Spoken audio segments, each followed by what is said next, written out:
હાથીના દાંતથી બંગડી બનાવવાના કારસ્તાન પર એલસીબીએ સપાટો બોલાવ્યો। 6 દિવસ અગાઉ અહીં મણિયાર બેંગલ્સ નામની દુકાનમાં તપાસ દરમિયાન 10 બંગડી કબજે કરી રાજકોટમાં એફએસએલમાં મોકલાઈ હતી। આ રિપોર્ટમાં 7 બંગડી હાથીદાંતથી બનેલી હોવાનો ખુલાસો થયો અને જે બાદ પોલીસે 3 આરોપીને ઝડપી લીધા છે। દુકાનમાં ચોરી છુપેથી હાથીદાંતની બંગડીઓ બનાવી તેનું ગેરકાયદે વેચાણ કરતા હોવાની આરોપીઓએ કબૂલાત કરી લીધી છે।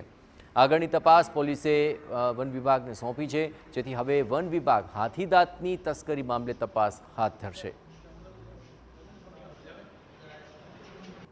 वो हाथी दांत से संबंधित थे, यानी उनके निर्माण में हाथी दांत का इस्तेमाल किया गया था।